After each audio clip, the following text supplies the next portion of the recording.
Hello! Bonjour, donc nous sommes le 15 avril 2021, 15e jour de mon challenge, et aujourd'hui je vais vous parler des poissons moches. Et oui, en fait, une petite digression sur la beauté, dans le sens où j'ai vu ce reportage, et j'ai un petit peu été scotchée par le fait que cette notion de beauté donc s'applique bien évidemment à beaucoup de choses, mais également aux poissons. Et le fait qu'un poisson puisse être jugé beau ou moche, quelque part va déterminer sa destinée dans notre assiette ou pas. Donc en fait, le beau reste une notion mais très subjective, qui est une notion abstraite, qui est liée à l'esthétisme, qui est une notion qui est très humaine. C'est la qualité de quelqu'un, d'une personne, qu'on va dire il est beau, elle est belle, parce qu'il, elle, est conforme à un idéal esthétique. On pourrait presque dire que c'est vraiment toute chose, toute personne qui est digne d'admiration, digne d'attention. Et pourtant, Saint-Exupéry avait bien dit que l'essentiel est invisible pour les yeux, et qu'on ne voit bien qu'avec le cœur. Mais en fait, c'est pas si simple. On est dans une société à la recherche de cet esthétisme, et cet esthétisme, finalement, va se traduire par certains critères. Et ces critères peuvent varier en fonction des individus, mais aussi en fonction des époques ou des cultures. Donc quelqu'un qui est jugé beau dans une société, dans une culture ou à une époque, peut être jugé, mais alors complètement laid dans une autre société, une autre culture, un autre temps.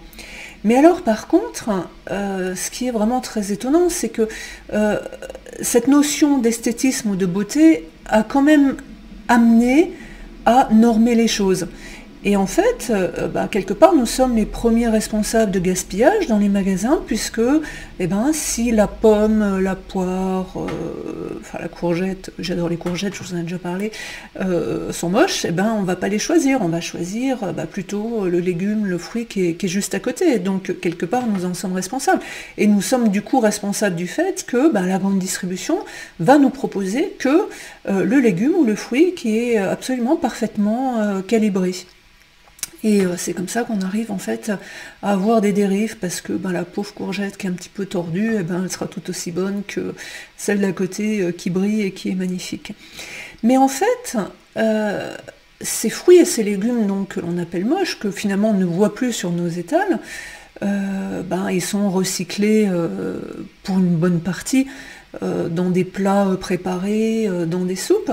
Et en fait, il y a même assez récemment d'ailleurs, une marque qui, je crois même qu'un groupe industriel, enfin un groupe de grande distribution a emboîté le pas, ils ont fait donc une gamme de fruits et légumes moches. Pour effectivement et probablement sensibiliser le public que finalement ce que l'on juge comme étant beau ou moche, finalement au niveau du goût c'est exactement pareil. On en revient donc à Saint-Exupéry avec le fait que l'essentiel est invisible pour les yeux, et finalement notre éducation, parce que déjà tout petit, quand on veut nous rassurer, nos parents vont nous dire oui mais finalement c'est la beauté intérieure qui compte.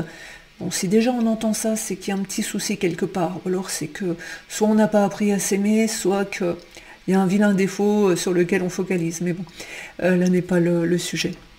Et en fait, je me suis rendu compte que les poissons également étaient jugés en fonction de critères de beauté. Mais au point que finalement, on va pas les acheter parce qu'on les trouve moches. Bon, ça c'était un petit peu l'interprétation de ce reportage. Maintenant, moi je pense aussi que on a probablement aussi beaucoup la peur du changement, et on connaît pas, donc on va pas goûter. Ah tiens, ce poisson il est moche, mais finalement c'est pas parce qu'il est moche, c'est parce qu'on sait juste pas quel poisson c'est, et du coup on va probablement pas le choisir. Ou alors, mais en fait c'est un cercle vicieux, ou alors justement on nous le propose pas parce que les poissonniers, les marailleurs savent qu'on est à la recherche d'un poisson que l'on connaît, et du coup on ne nous le met pas sous nos yeux. Et en fait, il y a donc des poissons, donc grâce à ce reportage, j'ai également découvert, entre autres, il y a le taco, Il y a le chinchard, il y a la roussette, enfin il y a des poissons qui ont des yeux globuleux, ou alors qui ressemblent à des serpents, des anguilles, enfin ce genre de choses, qui ont vraiment des corps de serpents visqueux, et bah oui, bah forcément, sur le coup, ça fait pas très, très envie. Mais en fait, après, pour ceux qui savent cuisiner, ce qui n'est pas mon cas, probablement il y a moyen donc de transformer ces poissons dans des mets tout à fait exquis. Mais en fait, il se trouve que les Français, en tout cas en France, on aime bien voir sur les étals des poissonniers un bar, une dorade, enfin un turbo, qui sont en fait les poissons qui sont entre guillemets les plus chers, sachant que nous sommes de très gros consommateurs de saumon et de cabillaud essentiellement. Et en fait, c'est là où on en revient un petit peu au côté ironique, c'est que le taco que je vous ai cité avant fait partie de la famille justement du cabillaud et du lieu jaune, je crois. Donc, on en revient au fait que c'est la même famille, mais il n'est pas beau, on ne connaît pas, et ben on n'essaye pas. Et en fait, ça a un impact assez important sur tout ce qui est environnement, sur tout ce qui est écosystème. Parce que les pêcheurs, quand ils sont en mer, eh ben, ils ne choisissent pas ce qu'ils vont ramener dans leur filet. Et en général, voilà l'exemple qui montrait, donc je ne sais pas si c'est en général, mais en tout cas dans l'exemple qui était évoqué, le pêcheur montrait que quand il ramenait ses filets, il y avait une trentaine d'espèces pêchées. Et donc en fait, sur cette trentaine d'espèces, 70% étaient des poissons moches. Et en fait, ces poissons moches, ce qu'il faut savoir, c'est que du coup, à la criée, eh ben, ils les vendent à moins de 2 € le kilo. Donc en fait, c'est un petit peu difficile de vivre et de rétribuer les pêcheurs avec des tarifs pareils.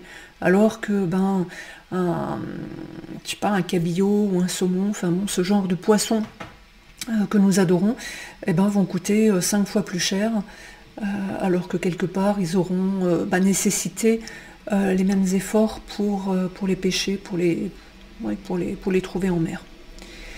Donc, j'ai trouvé ce reportage assez intéressant, c'est pour ça que je me suis dit que je voulais vous en parler, sachant que pour moi, il y a également une autre dimension derrière, qui est le fait que je mange de moins en moins de poissons, mais pour des raisons qui n'ont rien à voir, qui sont juste des raisons plus éthiques, des raisons de pollution également. Parce que finalement, les poissons, ils mangent ce qu'on rejette. Donc effectivement, le poisson sauvage, lui, ne sera pas élevé aux hormones, comme justement les poissons d'élevage. Mais ça n'empêche que, avec toute la pollution, tout ce que l'on jette dans nos océans, ces poissons seront quand même sérieusement pollués. Il faut savoir que nous sommes responsables de 80% de la pollution marine. Les 20% restants sont effectivement dus aux pêcheurs, aux bateaux, enfin bon, à quelque chose qui est directement lié à l'activité sur les mers. Mais mine de rien, nous sommes quand même responsables de la plus grosse partie. Donc, faut pas être naïf. Les poissons se nourrissent avec ce qu'ils trouvent et c'est ce que l'on mange derrière. Donc outre le fait que ça reste un animal vivant, après on peut se faire un petit plaisir, je reconnais, j'étais une grande adepte des sushis, j'en mangeais très très souvent, j'ai très sérieusement diminué ma consommation, mais alors très sérieusement, et je pense qu'on va y faire de plus en plus attention.